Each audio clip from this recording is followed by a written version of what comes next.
Okay, guys. So, I have some explanation here about a few things. First of which is glow plugs, sensitive. Second of all is temperature.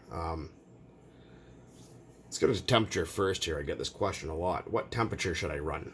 What temperature do you run? Let's put a couple engines there just for fun. A couple of Cox engines, why not? Anyways, so a lot of people keep going, what temperature do you run? How hot does your engine get? Blah, blah, blah. Well, here's the deal. A lot of people are too concerned about the temperature. Now, if you understand how to tune properly, you won't have an issue. A lot of people think more oil, like Traxxas fuel or backyard basher, things like that, or basher fuel in general, is more better for more lubrication, cooler temperatures. Well, I'm here to tell you that it's not. Basher fuel contains a heck of a lot of oil, like 14% oil or more. And here's the deal, is the fuel for these engines is actually the coolant. And if you displace a lot of that coolant with more oil, the engine runs leaner and it runs hotter, and the tuning window is smaller. So you will actually gain more temperature, a smaller tuning window, and shittier performance. It's actually harder on your engine because there's all that extra oil in there that piston has to compress. It's actually harder on the connecting rod, believe it or not. It doesn't help anything. A lot of people go, oh yeah, I want to run top fuel and add oil to it, or I want to run backyard basher or something like that all the time. Don't run that. Just fucking run a good quality fuel. A lot of people don't realize that when you look at, say, I don't know, let's go with Sidewinder Race Blend. It's got 10% oil. 10% oil is 12.8 ounces of oil per gallon. That's a lot of oil. Considering 50 to 1 two-stroke is only 2% oil, which is only 1.8, or no, it's 2 ounces per gallon. I'm sure someone will correct me on that. I can't remember at the moment. But anyways, so avoid that whole high oil content Traxxas fuel fucking garbage. It's not going to help you. Temperature guns, put them away. The only time that you should ever need a temperature gun is during the break-in process, which at that point you want to preheat your cylinder head, get the engine nice and hot, keep it wrapped up with some tin foil, and keep the temperatures over 200, maybe 220, 240, 250 degrees while it's idling, doing its idle tanks. That way the sleeve itself right here, because like I said, these are a tapered bore, will expand. See how that's hard like that to push up there? This was done with an eBay pinch by somebody and screwed it up. But anyways, see how it is. If I heated this up, that piston would move a hell of a lot farther than it does now, and more easily. So if when you keep this up in nice and temperature like that, it's a lot easier on the engine. So the Traxxas braking method, they go fired up and start driving it hardest on your engine possible. So avoid that. And look at the Adam Drake method. It's much better. But aside from that, glow plugs. I keep seeing all these things about glow plugs, and why the fuck doesn't my engine run properly?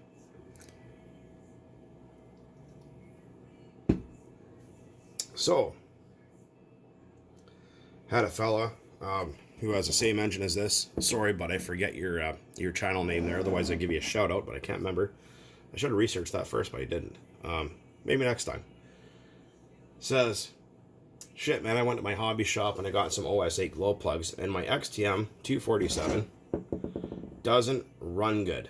It just doesn't perform well. It runs like shit, doesn't tune well, blah, blah, blah. Okay, what kind of fuel are you running? 25% nitro, 9% oil. I'm thinking, okay, do you have any fuel exhaust system leaks? Absolutely not. Okay, perfect. What plug you running? OS8. The hobby shop told me to. Okay, here's where these hobby shops and these fucking idiots are wrong. It drives me nuts. I see it all the bloody time, and it just makes me want to pull my hair out. Because there's so much stupid, well, I shouldn't say stupid people, but people that just don't understand, or misinformation, or people that'll fight you constantly on stupid shit. I fucking hate it. And here's what I'm getting at here. So, buddy has his XTM, right? And he's running an OS8, which apparently everyone seems to think is the best plug in the world for every engine. And it's not. And you get the dumb shit, well, I ran my 3.3 with 33% Traxxas fuel and OS8 and I run 10 races. You couldn't be more full of shit. Your eyes are brown. Stick a thumb in your mouth, one in your ass, go watch Teletubbies. Stop giving poor advice. Idiot. Pleb even. Anyways. So, we have your OS8. We have your LC3. So there is standard and long reach engines. So we're going to look. Line these up. You can see the top one is the OS LC3. The LC4 is the same length. These are a standard reach plug. They are longer. The OS 8s are short reach plugs designed for only certain engines that take a short reach plug. People go, well, you know, I ran my 3.3. Well, good for you. Shove it. Anyways, you're a douchebag probably. And you like to give poor advice. And for whatever reason, people like to fight that. I don't understand exactly why. So what happens when you run a short reach plug in a long reach engine? So let's get into that. So, well, obviously it would be like if you took your, let's say you have a 1997 Toyota Corolla, for example, and you just went to Home Depot and bought some Briggs & Stratton lawnmower spark plugs and think, these things will run fine. And they're, it's a spark plug, they can't be any different. That's how fucking stupid this whole argument is. You wouldn't go and take that 97 Corolla and go and buy lawnmower Briggs & Stratton spark plugs or weed whacker spark plugs for it, like a NGKB PMR 7A or something like that. You wouldn't go put that in there. You would go and find the correct, you go to, say, Lordco if you're in Canada, or Canadian Tire, or O'Reilly's or something like that if you live in the States, and go, hey, I have a 97 Corolla, I need the OEM spark plug for this engine. Oh, it's a 1.8 liter? Yes. Blah, blah, blah. Okay, yeah, we have Nippon, Denso, NGK, yada, yada, yada. Doesn't matter. And you're going to put the correct length, heat range plug in that engine. For whatever fucking reason, people are stupid and think that it doesn't matter. What glow plug goes in a glow engine? I don't understand that. Never got it. Never understood why people have such a fucking, problem with that. It blows my mind. It really does. I mean, Uncle Bumblefuck, whatever. I mean, oh yeah, Uncle Ned there, he says that this is going to go in any engine. Yeah, well, he's fucking wrong. It just doesn't make any sense. So what'll happen if I decided, okay, I'm going to go run this engine tomorrow and screw what everyone says, the hobby shop guys, right? Let's put an OS8 in there. What's going to happen is it will decrease compression because it's the wrong length. Again, like what I'm talking about, the Toyota Corolla. If you put the wrong length, spark plug say it's supposed to be that long and it's that long, you're going to lose compression. It's going to screw with your flame travel and the flame propagation inside your combustion chamber, inside the squish band and whatnot. And it's also going to screw with your ignition timing. It seems like it works fine, and it will work okay, but it's not what's supposed to be in there. I don't know why people have such a problem with that.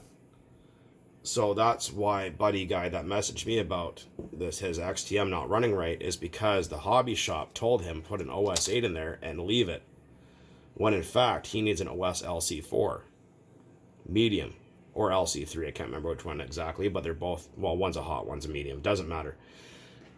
Next thing to that is people continuously keep going on about, oh, you need a cold plug in the summer and a hot plug in the winter. The minute somebody says that to you, run for your life, because they have not the slightest fucking idea what they're talking about. Sorry if I'm offending somebody with a couple of fucking F-bombs. If you don't like it, go watch another channel. This isn't the Teletubbies here. We're being serious. Plug temperature does not directly affect engine temperature the way people think. What will happen if you run a cold plug in the summer? People think, oh, a cold plug will run the engine cooler. No, it doesn't. A cold plug, like say an OS, what is it? R5, I believe, is a cold plug. I can't remember because I don't really run those. I don't need them anyways. I think the OS 5, for example, I think it's R5, yeah, is a cold plug. So people go, oh yeah, put the OS R5 in there, the cold plug in a hot day. If you understand air density, colder temperatures want to run richer. Hot plugs like to run richer. Cold plugs like to run leaner. Less air density, leaner tuning. Does that make sense? I think so. So if it's, say, 30 degrees Celsius, we're in Canada, or say 90 Fahrenheit in the US, leave your plug all year round of the correct length and temperature, which is supposed to be in there. Don't go bouncing between different plugs for temperature. It's not gonna do you any good. Now, like I said, a cold plug wants to be tuned leaner. The tuning window's smaller. Less dense air in the summer needs a leaner tune. So cold plug, leaner tuning in the summer means a hot engine. You're gonna cook the fucking thing. It's just all there is to it. Cold plugs in the winter, hot plugs in the winter, it's just they like to be tuned richer. So actually, a cold plug in the winter is fine, or just run a medium all year round, or a hot, whatever the hell it's supposed to have in there. Just run the correct plug for your engine. That's it. You don't need to do anything else. You don't need to be bouncing around between heat ranges and screwing around, unless you're running something exotic or whatever. But most RTR engines, a lot of people say, oh, you know, you have to run this with 30% and all that. Unless it specifies that, then you don't have to. Most engines are grossly undercompressed to make up for your own error of tuning. Another thing is that I get the question on is,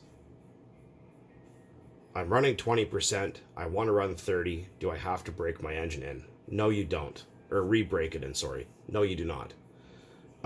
Just retune. 30% fuel wants to be tuned richer. So that means open your high-speed needle. It's like a garden hose. If you open the tap, more and more water comes out, which means richer mixture.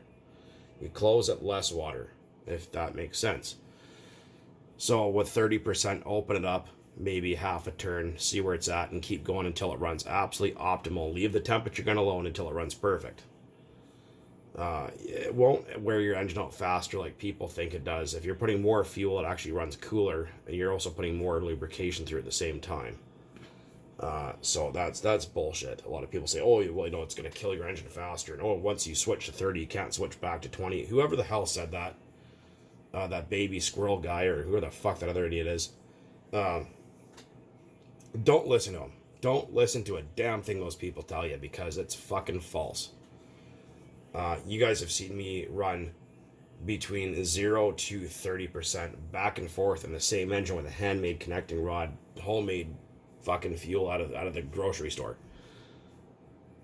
Has it hurt the engine? Absolutely not. That engine's over 20 gallons so far, and it's getting there. It's that piston and sleeve is almost shot.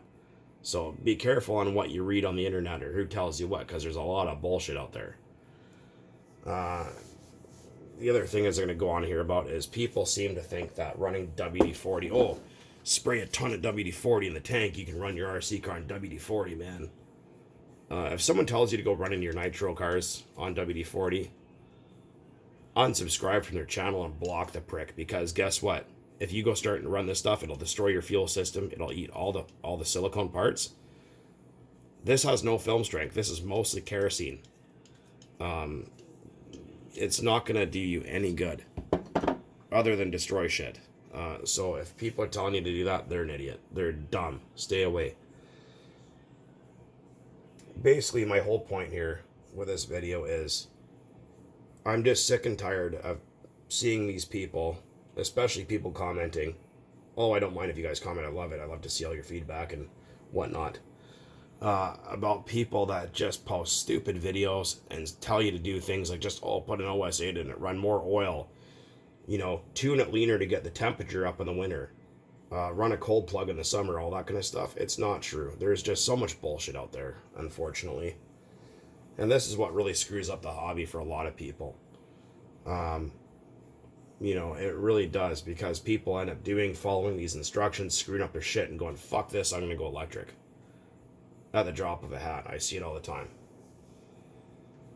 So, that being said, I hope that clears a few things up for you guys. Questions that have been asked. I know I'm kind of ranting on here. It's been a long day. And to those few of you that have said that I sound like Dan Aykroyd, thank you very much for the comment. I appreciate that. But, anyways, guys, big cheers. And hopefully that helps between the long and short reach plugs. So make sure you research what's supposed to go in your engine, and correct heat range and length. And don't listen to idiots on the internet, especially people that have no clue what the hell they're talking about. Until then, one more thing. I keep telling people that keep asking a lot of questions in the chat here. Until the two guys that are still left that are still watching. My group there is nitro / diesel / gas RC and more. There's also nitro RC enthusiast group, which is another great group. Gas nitro junkies is another one there on Facebook. I know some of you guys don't like to go on Facebook, but it's hard for me to get to everybody. I mean, I got thousands and thousands of comments on thousands of videos and shit. I can't be everywhere at once, so please understand that. It's not that I don't want to get back to you and help you out, but I'm only one guy here, right? So, you know, come on. Give me some slack. So go check out those groups. I'm the owner of one, which is a nitro diesel gas RC and more. So if you see me in there, pop in, say hello. There'll be a couple questions to answer. Same with the others. But again, big cheers. Happy what do you call that there? Easter to everybody. And hope you guys keep on burning nitro out there. As always, guys, thanks for watching. Take it easy.